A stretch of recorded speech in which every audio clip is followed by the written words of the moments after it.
Orang macam apa yang bisa menakuti sipir penjara dan terpidana mati? Ia memiliki penjara pribadi dan diawasi 24 jam. Ia adalah Mean Machine. Dengan tangan kosong, ia membunuh 20-30 orang. Sebenarnya, ia dipenjara seumur hidup. Tapi, kemunculan seseorang mengubah segalanya. Hari itu, seorang narapidana baru datang ke penjara. Mantan kapten sepak bola Inggris, Danny Meehan. Semua memanggilnya penjahat. Dengan satu tendangan, ia meledakkan mobil. Ia adalah seorang dengan bakat luar biasa. Ia telah mewakili Inggris 73 kali. Tapi, saat pertandingan terakhir ia mabuk. Lalu ngebut-ngebutan di jalan lalu ditangkap. Ia ngebut sambil minum miras. Tanpa mempedulikan lalu lintas. Saat ditangkap polisi, ia malah meninju mereka. Akhirnya ia dipenjara karena ngebut, mabuk, dan menyerang polisi. Sesampainya di penjara, tahanan lain menatapnya. Dengan tatapan kebencian. Semuanya tak tahan ingin menghajarnya. Tapi, ada yang lebih membencinya yaitu bos gangster. Gara-gara Danny, bos gangster kalah judi dan bangkrut. Ia bersumpah untuk membuat Danny susah. Belum sempat kembali, Danny dipanggil oleh kepala penjara. Kepala penjara merupakan fans berat sepak bola. Ia ingin Danny membentuk tim sepak bola dan berpartisipasi dalam Liga Nasional. Ia ingin Danny menjadi pelatihnya. Rupanya, kepala penjara ingin memperalat Danny sebagai mesin uang. Namun, kepala sipir lebih dulu memperingatkannya. Jangan berharap menggantikan posisinya. Rupanya, di penjara sudah ada tim sepak bola. Kepala sipir merupakan pelatih mereka. Tapi, setelah Danny datang, posisinya terancam. Danny bingung dan menolak tawaran tersebut. Kepala sipir marah dan mengurungnya di sebuah ruangan gelap. Ia berpikir sebenarnya dia salah apa. Di tengah keputusasaan, Masif memberinya rencana, yaitu membuat sebuah geng napi. Bertanding sepak bola melawan tim sipir penjara. Dengan begini, ia dapat melatih dengan lebih baik. Rencana yang tidak merugikan siapapun ini membuat kepala penjara sangat puas. Masif menjadi terkenal karena membawa kabar ini. Tidak ada yang berani mengganggunya, kecuali ketua gangster. Ia menyuruh dua bawahannya untuk mencekalnya. Untung saja sipir datang. Danny langsung menjatuhkan handuknya di atas pisau. Ia mengaku tak sengaja terluka saat bercukur. Hal ini membuat ketua gangster memaafkannya kali ini. Bahkan membiarkan bawahannya belajar bola dengan Danny. Tim sederhana ini tumbuh berkali-kali lipat dalam sekejap. Jumlah pemainnya sekarang cukup, tapi kurang satu kiper. Yang terpikir pertama kali olehnya adalah tahanan berbahaya yang dipanggil The Monk. Ia adalah tahanan yang tidak boleh dibuat marah.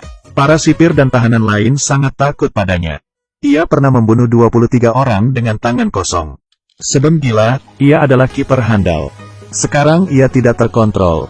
Sayangnya, ia segera menolak begitu Danny memintanya. Tapi, saat ia mendengar akan bertanding melawan tim sipir, ia tertawa dan berubah pikiran. Ia berpikir, kesempatannya untuk menang telah datang. Dengan kiper seperti Monk, tim sepak bola napi menjadi lebih kuat. Saat pertama kali latihan, terlihat bahwa anggota tim adalah pemula. Sama sekali tidak paham teknik. Permainannya sangat kacau. Ada yang terus menggiring bola tanpa mengopernya. Semua orang membencinya. Ada juga yang tertabrak dan terluka. Danny mencoba melatihnya dengan peraturan yang benar, tapi percuma. Ia ingin mengajari mereka teknik uniknya. Teknik pertama, tak sengaja menginjak kaki lawan. Teknik kedua, tak sengaja memukul lawan dan tidak boleh ketahuan wasit. Teknik ketiga, tendang burung lawan. Teknik keempat, pura-pura membantu lawan. Saat memapah lawan, cubit ketiaknya dan putar. Colok matanya, cubit bibirnya. Cubit hidungnya, pegang lehernya. Anggota tim mencoba mengingatnya. Total 23 teknik. Teknik ini tidak akan menyebabkan kematian. Mereka lanjut latihan lagi. Karena waktunya tidak banyak, tim sipir berlatih dengan serius.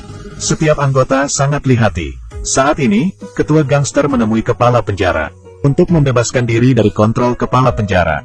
Ketua gangster menyiapkan jebakan dan membuat kepala penjara bertaruh pada tim sipir. Dengan begini, kepala sipir dapat memenangkan uang dan melunasi hutangnya. Bos gangster lalu menekan tim napi agar menang. Ini bukan hanya sekedar pertandingan. Bila kepala penjara tahu rencana bos gangster, maka ia akan mendapat masalah besar.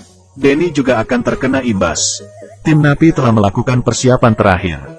Teman-temannya berteriak mendukungnya. Mereka adalah napi yang tidak punya harga diri. Kaum terpinggir dan diremehkan. Tapi, mereka semua ingin menang. Menang pun tak akan merubah segalanya. Tapi, bisa membuktikan bahwa mereka bisa. Semut juga bisa mengalahkan gajah. Sebelum bertanding, Denny memberi semangat. Supaya timnya percaya diri. Seiring dengan tiupan peluit wasit. Pertandingan pun dimulai. Tim Napi menggiring bola duluan. Mereka menerapkan teknik dan mulai maju. Tapi, tim sipir juga tak main-main. Mereka bertabrakan. Tim Napi mulai mempraktikkan teknik rahasia. Menabrak, menginjak. Yang paling parah adalah saat tim Napi melakukan penalti. Burung tim sipir menjadi sasaran. Belum puas, sekali lagi, tim Napi tertawa girang. Kiper Mong yang dijuluki siluman ini menggiring bola ke tengah lapangan. Tapi, dijegal oleh tim sipir. Begitu berani, komentator pun kaget. Mong menatap tim sipir dengan marah. Tim sipir jadi takut. Tak lama, saat wasit tak memperhatikan, Mong menginjak kaki pemain tim sipir. Tim Napi menendang bola. Mong lari lagi ke tengah lapangan. Ia menyundul bola dan hampir gol. Auranya memegang kendali. Sangat mustahil bagi lawan untuk menendang gol ke gawangnya. Mong ingin menghajar siapapun yang ingin menendang bola ke gawangnya. Amarahnya berkobar, tapi Mong menahannya. Kedua tim ini menggunakan beragam teknik. Sepasang mata wasit saja tidak cukup untuk memergokinya. Saat melihat semangat tim sipir mulai turun, tim Napi langsung menendang gol dengan mantap. Seluruh tahanan bersorak-sorai. Kepala penjara terlihat sangat gelisah. Ia kalah taruhan. Di tengah pertandingan, kepala penjara ingin Denny berbuat onar dan menjanjikan hidup enak di penjara. Apa Denny akan berkompromi dengannya? Dulu Denny mengkhianati negaranya. Sekarang ia diminta untuk mengkhianati timnya. Hal ini membuat Denny kehilangan semangatnya. Mong yang mendapat 2 gol sedang pamer. Tapi, detik selanjutnya, bolanya direbut, dan bolanya masuk ke gawang Mong. Mong merasa sangat bersalah. Denny pura-pura jatuh. Ia menyerah. Kepala penjara mengangguk setuju. Tapi, saat ia melihat wajah kepala penjara, dan melihat timnya dipermalukan, ia tidak mau mengulang kesalahannya. Meskipun hidup merana di penjara, ia ingin menjadi pahlawan kali ini. Denny kembali bertanding. Semangat timnya berkobar lagi. Saat pertandingan hampir usai, Denny menggiring bola, dan menyerahkan kemenangannya kepada anggota tim yang payah. Ia tahu, kemenangan ini adalah milik anggota timnya. Seperti yang diharapkan, temannya langsung menendang bola ke gawang. Seluruh tahanan bersorak gembira. Banyak juga yang terharu. Geng Napi yang sudah muak diremehkan, saat ini merasa bangga. Mereka juga bisa membuat perbedaan besar dengan berusaha. Oke, saya Cindy. Jangan lupa subscribe. Sampai jumpa.